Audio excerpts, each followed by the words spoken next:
కాంగ్రెస్ ప్రభుత్వం బీసీల పట్ల మొండి వైఖరి విడనాడి ఇప్పటికైనా 42% రిజర్వేషన్లు అమలు చేసి చట్టబద్ధత కల్పించి ఎంపీటీసీ జెడ్పీటీసీ ఎన్నికలు నిర్వహించాలని బీసీ సంక్షేమ సంఘం ఉమ్మడి జిల్లా అధ్యక్షులు ఎన్నం ప్రకాష్ డిమాండ్ చేశారు. శుక్రవారం కరీంనగర్ రామ్నగర్లోని బీసీ కార్యాలయంలో బీసీ యువజన సంఘం అధ్యక్షుడు మాదాసు సంజీవ్ ఆధ్వర్యంలో సమావేశం ఏర్పాటు చేయడం జరిగింది. ఈ కార్యక్రమంలో ముఖ్య అతిథిగా ఉమ్మడి జిల్లా అధ్యక్షులు ఎన్నం ప్రకాష్ పాల్గొని మాట్లాడుతూ స్థానిక సంస్థల ఎన్నికలలో బీసీలకు రిజర్వేషన్లు అమలు చేస్తారని ఆశిస్తే ప్రభుత్వం మాత్రం అసెంబ్లీలో చర్చించి నిర్ణయం తీసుకుంటామని అనడం సిగ్గుచేటని అన్నారు. గతంలోనే అసెంబ్లీలో అన్ని పార్టీలు బీసీ బిల్లు కోసం మద్దతు తెలుపుతూ ఏకగ్రీవంగా ఆమోదించారని ఎన్నం ప్రకాష్ తెలిపారు. బీసీలకు 42% రిజర్వేషన్లు కల్పించి చట్టబద్ధత కల్పించాలని ప్రభుత్వంను ఎన్నం ప్రకాష్ డిమాండ్ చేస్తున్నారు.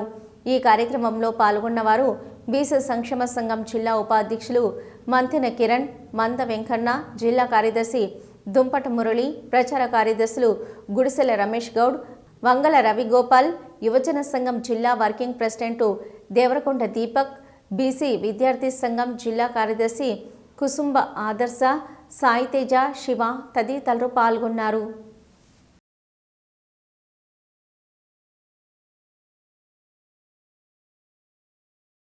గత ఎన్నికల్లో బీసీలకు కామారెడ్డిలో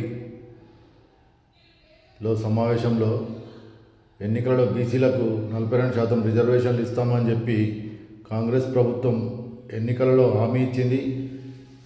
ఇప్పటి వరకు 2 సంవత్సరాలు గడుస్తున్న ఆ ఎన్నికలు హామీగానే మిగిలిపోయాయి. మొన్న సర్పంచ్ ఎలక్షన్ల కన్నా ముందు 42% రిజర్వేషన్లు ఇచ్చినాకనే ఎలక్షన్లు పెడతామన్నారు. కానీ 9th జీవో తీసుకొచ్చి అసెంబ్లీలో తీర్మానం చేసి అన్ని పార్టీలు ఏకగ్రీవంగా తీర్మానం చేసి ఆమోదం తెలిపినా కానీ ఇప్పటివరకు బీసీలకు 42% రిజర్వేషన్లు అనేది ఇవ్వలేదు. పార్టీ పరంగా 42% రిజర్వేషన్లు ఇచ్చి సర్పంచ్ ఎలక్షన్లు నిర్వహించడం జరిగింది.